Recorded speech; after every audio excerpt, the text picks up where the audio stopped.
माझी इथल्या पालकमंत्र्यांना, माझी इथल्या खासदारांना, माझी इथल्या आमदारांना विनंती आहे की तुम्हाला जेव्हा कधी वेळ असेल, जेव्हा तुम्ही जिल्ह्यात याल, आमच्यावर टीका कराच, तुम्ही हिंदुत्वाचा विषय तुम्ही घ्याच, उद्धवजींवर टीका कराच, मतं चोराच तुम्ही, परंतु या रस्त्यावर सुद्धा जा आणि जर वाटलं तुम्हाला आपले जे लोक लोकांनी जे आपल्याला निवडून दिले जर सुस्थितीत राहिले पाहिजेत तर हा रस्ता लवकरात लवकर करा.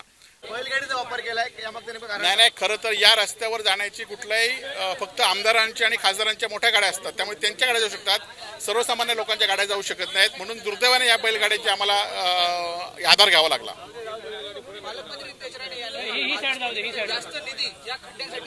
नाही, आपण बघितलं असाल या रस्त्यासाठी फक्त 50-60 लाख रुपये रस्त्यासाठी आहेत आणि खरं तर याचं नियोजन आधी केलं पाहिजे होतं. आता आचारसंहिता पडणार आहे, या रस्त्यावर लोकांचे हे होणार आहे, त्यामुळे हे रस्त्याची लवकरात लवकर सुधारणा होणार नाहीत असं आम्हाला तरी खात्री आहे.